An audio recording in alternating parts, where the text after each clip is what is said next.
دوستو السلام علیکم۔ آج ہم آپ کو ایک صحابی اور دجال کے درمیان ہونے والی گفتگو کے متعلق بتائیں گے۔ حضرت فاطمہ بنت قیس فرماتی ہیں کہ ایک نماز کے بعد جس میں ہم عورتیں بھی شامل تھیں، اللہ کے نبی نے فرمایا جو جس جگہ ہے اپنی نماز کی جگہ بیٹھ جائے۔ پھر اللہ کے نبی نے فرمایا تم جانتے ہو کہ میں نے تمہیں کیوں جمع کیا؟ صحابہ نے فرمایا اللہ اور اللہ کا رسول بہتر جانتے ہیں۔ نبی پاک نے فرمایا اللہ کی قسم میں نے تمہیں کسی بات کی ترغیب دینے کے لیے جمع نہیں کیا، میں نے تمہیں صرف اس لیے جمع کیا ہے کہ تمہیں یہ واقعہ سناؤں کہ تمیم داری ایک نصرانی شخص تھے، وہ میرے پاس آئے اور مسلمان ہوئے۔ تمیم داری نے مجھے ایک بات بتائی، اس خبر کے متعلق میں تمہیں بتاتا ہوں۔ نبی پاک نے فرمایا تمیم داری نے مجھے بتایا کہ ہم بنو جذام اور بنو لخم کے 30 آدمیوں کے ساتھ ایک بحری جہاز میں سوار ہوئے، انہیں 1 مہینے تک سمندری طوفان کی موجیں دھکیلتی رہیں، یہاں تک کہ سمندر میں ایک جزیرے تک پہنچے، یہاں تک سورج غروب ہو گیا۔ تمیم داری اور اس کے ساتھی چھوٹی چھوٹی کشتیوں پر بیٹھ کر جزیرے کے اندر داخل ہوئے، وہاں انہیں ایک عجیب سی مخلوق ملی جو موٹے اور گھنے بالوں والی تھی۔ بالوں کی کثرت کی وجہ سے اس مخلوق کے اگلے اور پچھلے حصے کو پہچان نہیں سکتے تھے، تو انہوں نے کہا تو ہلاک ہو، تو کون ہے؟ تو مخلوق نے کہا میں جثاثہ ہوں۔ ہم نے کہا جثاثہ کیا ہے؟ اس مخلوق نے کہا تم لوگ گرجے میں اس شخص کے پاس چلو جو تمہاری خبر کے بارے بہت بے چین ہے۔ تمیم داری کہتے ہیں جب اس مخلوق نے ہمارا نام لیا تو ہم گھبرا گئے کہیں وہ شیطان نہ ہو، ہم جلدی جلدی گرجے تک پہنچے، وہاں اندر ایک بہت بڑا طاقتور انسان دیکھا، ایسا خوفناک انسان ہماری نظروں سے نہیں گزرا تھا۔ تمیم داری فرماتے ہیں وہ انسان بہت مضبوط بندھا ہوا تھا، اس کے ہاتھ کندھوں تک لوہے کی زنجیروں میں بندھے ہوئے تھے۔ ہم نے پوچھا تو ہلاک ہو، تو کون ہے؟ اس انسان نے کہا جب تم نے مجھے پا لیا اور تمہیں معلوم ہو گیا ہے تو تم مجھے بتاؤ تم کون لوگ ہو؟ تمیم داری نے کہا ہم عرب کے لوگ ہیں۔ اس کے بعد تمیم داری اپنے بحری سفر، طوفان، جزیرہ میں داخل ہونے اور جثاثہ کے ملنے کی مکمل تفصیل اس انسان کو بتائی۔ اس طاقتور انسان نے پوچھا اے تمیم داری، کیا بیسان کی کھجوروں کے درختوں پر پھل آتے ہیں؟ ہم نے کہا ہاں۔ اس نے کہا زمانہ قریب ہے جب ان درختوں پر پھل نہیں آئیں گے۔ پھر اس نے پوچھا بحیرہ طبریہ میں پانی ہے یا نہیں؟ ہم نے کہا ہاں۔ پھر اس انسان نے نبی محمد مصطفیٰ کے متعلق پوچھا تو تمیم داری نے اس کو تمام واقعات بتائے، یہ بھی بتایا کہ جو لوگ عربوں میں عزیز تھے ان لوگوں پر نبی پاک نے غلبہ حاصل کر لیا ہے اور انہوں نے نبی پاک کی اطاعت قبول کر لی ہے۔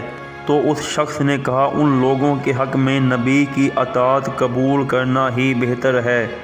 پھر اس مضبوط شخص نے کہا اب تمہیں میں اپنا حال بتاتا ہوں، میں مسیح ہوں، میرا نام مسیح دجال ہے، عن قریب مجھ کو نکلنے کا حکم دیا جائے گا، میں باہر نکلوں گا اور زمین پر سفر کروں گا، یہاں تک کہ کوئی آبادی ایسی نہ چھوڑوں گا جہاں میں داخل نہ ہوا ہوں، 40 راتیں برابر گشت میں رہوں گا، لیکن مکہ اور مدینہ میں نہ جاؤں گا، وہاں جانے سے مجھ کو منع کیا گیا ہے۔ میں جب ان دونوں شہروں میں سے کسی میں جانے کا ارادہ کروں گا تو وہاں ایک فرشتہ ننگی تلوار لیے کھڑا ہوگا۔ پھر نبی پاک نے فرمایا، جان لو، آگاہ رہو، میں تم کو بتاتا ہوں، ہوشیار رہو، دجال دریائے شام میں ہے یا دریائے یمن میں ہے؟ نہیں، بلکہ وہ مشرق کی طرف ہے، وہ مشرق کی طرف ہے، وہ مشرق کی طرف ہے۔ نبی پاک نے یہ 3 بار فرمایا۔ دجال نے لوگوں سے بیسان کی کھجوروں کے باغ، زغر کے چشمے اور بحر طبریہ کے بارے اور نبی پاک کے بارے پوچھا۔ اگر آپ ان سوالوں پر غور کریں تو ان میں سے 3 سوال پانی کے متعلق ہیں، یعنی ان تینوں جگہوں سے دجال کا کوئی نہ کوئی تعلق ہے۔ سب سے پہلے ہم بات کرتے ہیں بیسان کے باغات۔ بیسان پہلے فلسطین میں تھا۔ حضرت عمر فاروق کے دور خلافت میں بیسان کو حضرت شرجیل بن حنظلہ اور حضرت عمرو بن العاص نے فتح کیا۔ پھر بیسان 1948 سے پہلے یعنی 1948 سے پہلے اردن کا حصہ تھا۔ مئی 1948 یعنی 1948 میں اسرائیل نے بیسان شہر سمیت ضلع بیسان کے 29 چھوٹے بڑے دیہاتوں پر قبضہ کر لیا، اور اب تک یہ بیسان اور اس کے آس پاس کے دیہات اسرائیل کے قبضہ میں ہیں۔ جہاں تک بیسان میں کھجوروں کے باغات کا تعلق ہے تو اس کے بارے ابو عبداللہ یاقوت اپنی کتاب معجم البلد میں لکھتے ہیں، بیسان کھجوروں کی وجہ سے مشہور تھا۔ میں وہاں کئی مرتبہ گیا، لیکن وہاں صرف 2 پرانے کھجوروں کے باغ ہیں۔ وہاں اصل میں دریائے یرموک ہے جس کے ذریعے بیسان کو سیراب کیا جاتا ہے۔ دجال کا دوسرا سوال بحر طبریہ کے متعلق تھا کہ کیا بحر طبریہ میں پانی آتا ہے؟ جب تمیم بجتا ہے، اسرائیل اس کو صحرا میں گراتا ہے تاکہ مسلمانوں کو پانی سے محروم کیا جا سکے۔ نتیجے میں اردن کی زمینیں بنجر ہو جانے کا خطرہ ہے۔ دجال کا تیسرا سوال زغر کے چشمے کے بارے میں تھا۔ حضرت عبداللہ ابن عباس فرماتے ہیں، جب اللہ تعالیٰ نے قوم لوط کو ہلاک کرنے کا فیصلہ فرمایا تو حضرت لوط علیہ السلام کو سدوم کی بستی سے نکل جانے کا حکم دیا۔ چنانچہ حضرت لوط علیہ السلام اپنے ساتھیوں اور اپنی 2 بیٹیوں کو لے کر سدوم سے نکل گئے۔ حضرت لوط کی ایک بیٹی کا نام ربہ اور دوسری بیٹی کا نام زغر تھا۔ جب ربہ کا انتقال ہوا تو اسے ایک چشمے کے پاس دفنا دیا، جسے بعد میں لوگ ربہ کا چشمہ کہنے لگے۔ جب چھوٹی بیٹی زغر کا انتقال ہوا تو اسے بھی ایک چھوٹے سے دریا کے قریب دفنا دیا۔ اس طرح لوگ اس دریا کو عین زغر کہنے لگے۔ ابو عبداللہ ہموی نے معجم البلدان میں عین زغر کو بحر مردار کے مشرق کی جانب بتایا ہے۔ بائبل کے مطابق قوم لوط پر عذاب کے بعد حضرت لوط جس بستی میں گئے اس کو زور کہا گیا ہے، جو اس وقت بحر مردار کے مشرقی جانب اردن کے علاقے میں ہے۔ 1967 کی جنگ میں اسرائیل نے شام سے گولان کی پہاڑیاں چھین لی تھی۔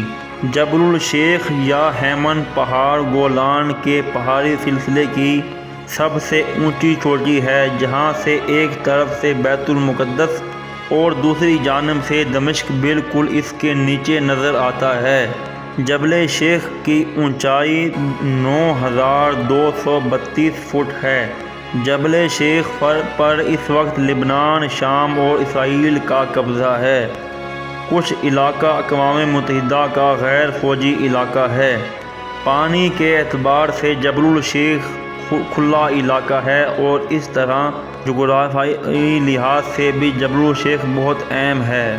اب آپ دجال کی جانب سے بیسان، بحر طبریہ اور زغر کے متعلق پوچھے جانے والے سوالوں کی حقیقت میں غور کریں تو ان سوالوں کا تعلق گولان کی پہاڑیوں سے ہے۔ نیز ان احادیث کو بھی سامنے رکھیں جو مشرق، دمشق، بحر طبریہ، بیت المقدس اور اسرائیل کے متعلق ہیں، تو ان میں بھی گولان کی پہاڑیوں کی اہمیت صاف واضح ہے۔ یہ بات آپ جان لیں کہ یہودیوں اور عیسائیوں کا جو آرمیگڈن جنگ عظیم کا نظریہ ہے کہ یہ آرمیگڈن کے میدان میں ہوگی، وہ میگڈن کا میدان بھی بحر طبریہ سے مغرب میں واقع ہے، اور وہ جگہ جہاں دجال آخر میں مسلمانوں کا محاصرہ کرے گا وہ بھی بحر طبریہ کے جنوب میں ہے۔ اس طرح یہ تمام علاقہ گولان کی پہاڑیوں کے بالکل نیچے واقع ہے۔ اس سے آپ یہ بات سمجھ جائیں گے کہ اسرائیل دجال کے لیے راستے ہموار کر رہا ہے اور مسلمانوں کے لیے خطرات کو بڑھا رہا ہے۔ نبی پاک نے فرمایا، جو کوئی دجال کو پا لے تو اس سے دور بھاگے، کیونکہ دجال ایسے کرامات دکھائے گا کہ ایک مومن بھی اس پر یقین کرنے لگے گا۔ اس وقت اہل کفر دجال کے منتظر ہیں۔ اللہ ہماری حفاظت کرے۔